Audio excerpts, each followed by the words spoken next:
Hello, everybody. The North Tampa Bay Chamber Roadshow has brought me to the infamous B3 with Dr. Timothy Bain. He has had an awesome year, to say the least. Pretty good. Yeah. So we just wanted to come over and talk to him. He's actually our next door neighbor here at the Chamber, and so we're excited to get you settled down from your crazy being in the bubble. Tell us about that excitement. I am starting to come down a little. That's, the bubble was really a lot of time away from home, 65 days away from the Tampa Bay area and my family, and it was hard. It was really hard, but I've been with this team for a long time, and we thought that this was our year, and I discussed it with my family, and they were all on board, and so we decided to pack up our things and head up to Toronto with the team and Edmonton, and it was. Did the family go with? No. There was no families allowed. Yeah. They were with us in spirit. In spirit. Yeah. Lots of Zoom Lightning calls. did a really good job with.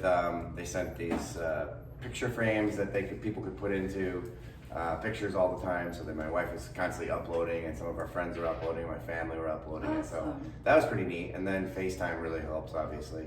So how did you run your business still?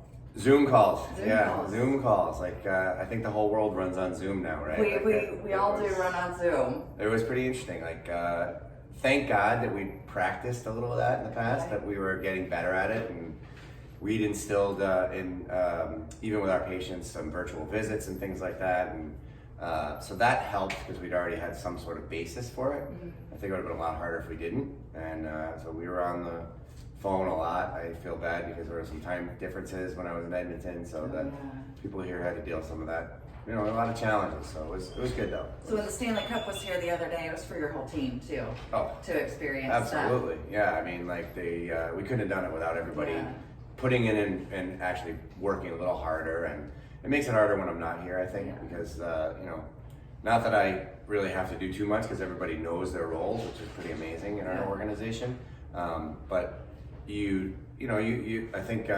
I think there's something to be said still for being there, right? Being in the same room. Right, absolutely. Being face to face, there's also something to be said of a great leader who can walk away for 65 days and their business still runs. So congratulations to you on that. And you've been in business for a long time. Yeah. And you have grown this to I don't want to say empire, but you have grown this to a substantial practice. Tell us a little bit about how you've done that. Well, I started out as a one-man show. It was literally me and my wife's grandmother.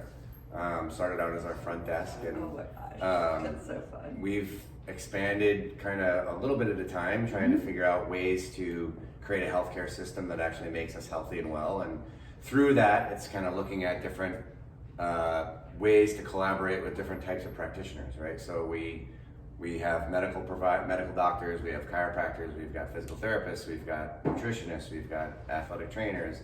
And historically, all those groups kind of didn't really get along. And so it was pretty difficult kind of putting them together.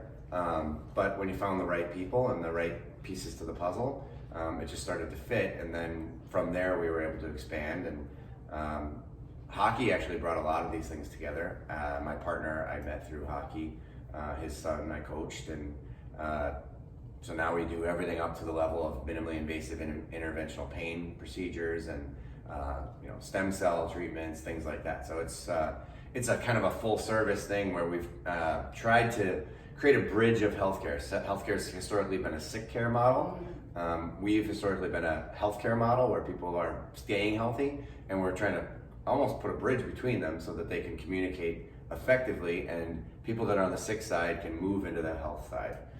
That's really the what a novel idea. Imagine how our healthcare system would change, and our ability to get things done in our society would change too. You're proactive rather than reactive. Absolutely, right? And that can be lessons for life and for business. Yeah, sometimes I go, that just makes sense. Why does everybody not do that? That sounds so easy. So speaking of collaboration, congratulations, you guys are finalists in that category. Yes, thank you. Tomorrow is the awards ceremony. It's kind of a big deal. I'm pretty excited about that. Yeah.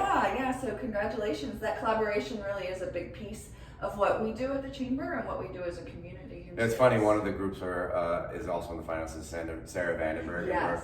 we're actually doing some things with them collaboratively. So, So kind of beautiful, kind of yeah. interesting, isn't it? Yeah, It's kind of like, oh wait, that's pretty cool. That really speaks to it. Yeah, it's pretty So cool. give us a lesson learned over 2020 in business.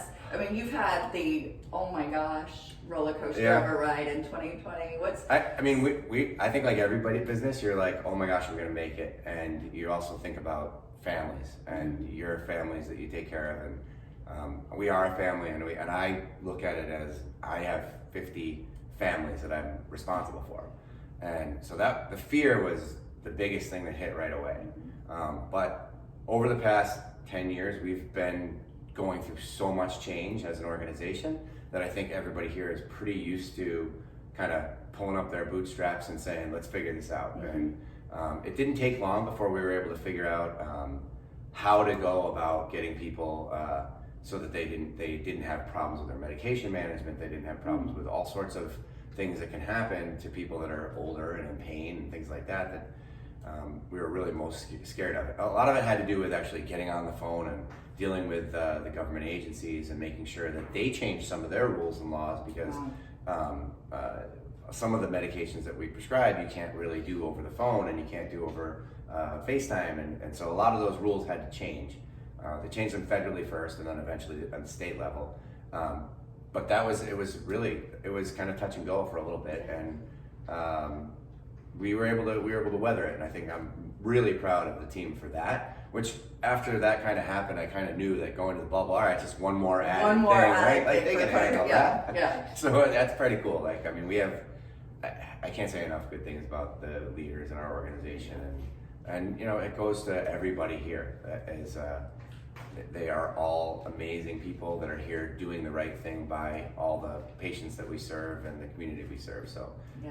it was pretty cool to be able to do that kind of stuff. Yeah, and just to watch the leadership from others come. Yeah, absolutely. up to Like the when top. especially when I'm away, like Yeah. you know, we've got some really good people that work their buns off, and it is cool to watch, because you know, as you start, like I said, I started as one person, and you're working to train, and we've had a lot of people with us for 15, 16 years even, and so it's been pretty neat to see this progression that we've created and the ability to actually expand, and hopefully, you know, about 6 years ago I went to Brown, and we won a National Healthcare Leadership Award, and how do we, it was basically about our company, how do we create a healthcare system that makes people well?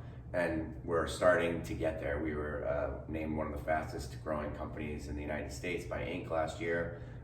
And ultimately, the growth is really about us doing the right thing and teaching the right thing, and then hopefully having that go into society, and we can really change how we stay healthy and well. Now, obviously, very important right now with all of the challenges we're being faced with these new diseases coming up and things like that. We've got to keep our bodies stronger, and that's how we're going to weather some of these things. It's pretty timely. Yeah. Well, I could sit here and talk to you all day, but I got time for you. there's stats that people quit watching after certain 4 or 5 minutes. So, we'll Not you. not me, Right. but we'll wrap this up. And it was great to chat with you, and good to have you home. Thank you. And thank you for everything you do for our community and for our wellness. Oh, thank and you very making me much. sit up straight when I'm around you. No, that's a side effect. Yeah, right. We'll see you Thank guys you. next time on the next Chamber Bye. Rock Show.